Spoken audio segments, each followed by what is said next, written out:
as final preparations are made for Mrs. Gandhi's funeral tomorrow. The death toll from the riots so far is estimated to be about 500. The country's new Prime Minister Rajiv Gandhi, who was today elected leader of the ruling Congress party, went on television to tell his nation that the anti-Sikh violence will destroy everything India stands for. He warned, "I cannot and will not allow this." Delhi, the capital, is reported to be tense but quiet tonight after the trouble of the last 3 days. The worst scenes of violence have been on trains bound for Delhi, where Hindu mobs boarded coaches and dragged at least 28 Sikhs to their deaths. Other trouble spots have been in the states of Bihar, Uttar Pradesh and Madhya Pradesh. In Delhi throughout the day, many thousands of mourners have been queuing for hours to file past the body of Mrs. Gandhi. They ranged from diplomats and internationally known political figures to blind peasants from India's rural provinces. The flower-bedecked body of Mrs. Gandhi will be taken on a 4-hour procession through the streets tomorrow to a site on the outskirts of the city. There, on a funeral pyre of scented sandalwood, she'll be cremated. An army of workmen have been labouring since first light today to prepare the site. Tens of thousands of mourners, including scores of world statesmen, have been arriving in Delhi for the funeral. A huge security operation has been mounted in Delhi for that funeral tomorrow. Britain's representatives will include Mrs. Thatcher, Neil Kinnock and Princess Anne. America is sending Secretary of State George Shultz, and the Soviet mourners will be led by Prime Minister Nikolai Tikhonov. When she left Heathrow today, Mrs. Thatcher said she realised the security risks involved, and she condemned the Sikhs in Britain who'd gloated over Mrs. Gandhi's death. The Prime Minister was accompanied on the plane by armed special branch men. Charles Hodgson looks at the security problems surrounding tomorrow's funeral. As the Prime Minister left London this morning, she appeared not to be letting recent events in Brighton and Delhi worry her. One is no longer concerned about one's own security. Prime Minister, it must have crossed your mind, though, surely? Oh, yes, it's just something one lives with. It is going to be a massive security problem in Delhi, having all the world leaders, people like you there. It will be. But we go to mourn the loss of Indira Gandhi, and we believe that the Indian government will do everything it can for security, both for the sake of its own people and for those leaders who are going. We must still go. We must still go. Mrs. Gandhi's body will leave the building where she's been lying in state late tomorrow morning and pass through heavily populated quarters of the city and shopping areas to Connaught Place, where huge crowds are expected to gather. Then the cortege will make for the Yamuna River and the cremation site itself. Troops will line the streets, and for security reasons, foreign dignitaries who've already been gathering in Delhi will follow a different, as yet unconfirmed route. They'll travel in closed cars and will probably pass through the south of the city where smaller crowds are expected. As for Mrs. Thatcher, she'll have to abandon the business-like informality and relatively light security of her last visit to Delhi a year ago. In most security operations, you have 2 circles. You have an inner circle where, if there was any threat to the VIP, the inner circle would close in on the VIP, and they would literally, with their own bodies, shield them from attack. I think you may have seen this in pictures of the Secret Service operating with Ronald Reagan, for example. There's also a second circle that's in the crowd. This is a circle of security officers in the crowd who'll be looking for anything suspicious, any fast movement, anyone reaching into their jackets suddenly, anything that could potentially be somebody going for a weapon who might run out of the crowd. What about the kind of weapon that might be favoured by an assassin who might take advantage of the kind of situation that there will be in Delhi tomorrow? This is the sort of weapon that a potential assassin might choose if he was trying to go in at close range, a semi-automatic pistol with a magazine capacity of 13 rounds in this case. Other semi-automatic pistols have a greater magazine capacity. With the right sort of bullets, it can actually defeat soft body armour. He'd take the weapon. It's fairly easy to conceal it. He could come out of the crowd, he'd bring it out, and he'd start firing as fast as he could until he was actually overcome himself.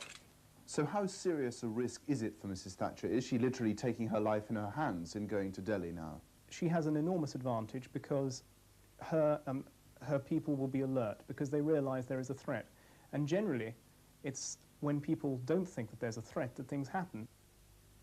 But even after the funeral is over, there are fears that the rift which has opened up between the Hindu and Sikh communities will take years to heal. Some Sikh leaders are predicting mass migrations between different parts of the country on a scale not seen since 1947, when India and Pakistan were partitioned. This from Jane Cordin in Delhi. Army has been called in to protect Delhi's terrified Sikh community, the largest outside the Punjab. Sikh houses and temples have been torn down and set on fire. There have been reports of Sikhs being burnt alive, and Hindu mobs 100 strong attacking women and children.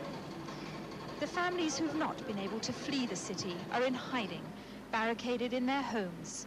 For many months, the Sikhs have been demanding, often violently, a bigger say in their own affairs. Now, the Hindus are fighting back. But many claim to be ashamed of the attacks by their community on the Sikhs since the assassination of Indira Gandhi. They claim most Hindus want to live in peace with their neighbors. No, I think it's only because of the anti-social elements in the city, and they took advantage of the situation. But it's not a religious fight between the Hindus and the Sikhs. But the Sikhs are not reassured. They say their Hindu neighbors turned a deaf ear to their cries. Some Sikhs claim to have telephoned police stations for help again and again, but received no response. MP Khushwant Singh is a prominent member of the Sikh community. Last night he fled from a mob gathered outside his house. But the situation is extremely grim. For the act of 3 Sikhs in killing Mrs. Gandhi, it would seem that a community of over 13 million Sikhs are being held to ransom. There have been acts of violence against Sikhs and their property in practically every part of this country without exception. And I have yet to hear of any instances where their Hindu neighbors have come to their help. Sikhs are beginning to feel totally alienated and have faced the very grim prospect of having to decide whether they're going to live in this country or get out. The 3 Sikhs who killed Mrs. Gandhi and sparked off the violence were almost certainly not acting alone. Details of a conspiracy have begun to emerge. One of the Sikh security guards who shot Indira Gandhi has revealed that he and his 2 accomplices took a vow at a Sikh temple to kill her. And he says that another Sikh guard, one of the Prime Minister's security force, also swore to kill Rajiv Gandhi. The whole operation, according to this man who survives, he says was masterminded by a Major General in the Indian Army. The man who's revealed all this is now under armed guard in the Lohai hospital. Around him lie hundreds of badly injured Sikhs, victims of Hindu fury. Earlier today, when we tried to film these Sikhs, an enraged Hindu mob attacked us and seized our pictures. The Sikhs have abandoned their burnt and looted stores in the old city. They've always been a prosperous business community, living in relative harmony with their neighbors. In the past, it's always been Muslims who clashed with Hindus. Intercommunal violence bred of religious intolerance. It doesn't make any sense. The Muslim was always outside the mainstream of Hinduism. Hindus and Sikhs are related to each other. They intermarry in the cities. My own daughter is married to a Hindu. It just doesn't add up what has happened here, and the only way I can explain it is that a pent-up sense of envy is turned into a sense of hatred because the Sikhs are doing better than the other communities. And it hurts the people's eyes. And therefore, what they've done in most cases, apart from burning Sikh temples, is to loot Sikh property. What do you think will happen now?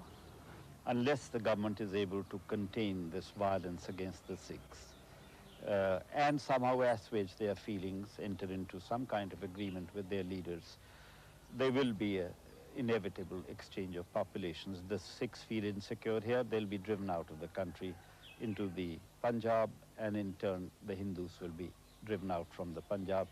We are repeating a scene that took place in 46-47 when Pakistan was formed. Well, I hope it doesn't happen, because the country's already paid a very heavy price for what happened in 46 and 47, and we can't really afford to go on breaking up this country. Tonight, the new Prime Minister, Rajiv Gandhi, appeared on Indian television to condemn the violence. Communal madness will destroy us. It will destroy everything India stands for. As Prime Minister of India, I cannot and will not allow this. Hindus have died in the violence too, and this morning the funerals began.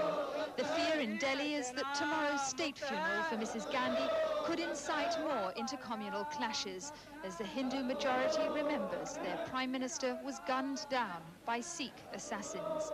Jane Cordin, ITN, Delhi. Hopes are rising that England's cricketers, stranded in their hotel in Delhi since Mrs. Gandhi's assassination, will be able to go ahead with their tour of India. The first 2 matches of the tour have already been cancelled, but the Indian Cricket Board is considering proposals that would allow the first test to take place once the official period of mourning is over. The team spent today practicing, watched by security men.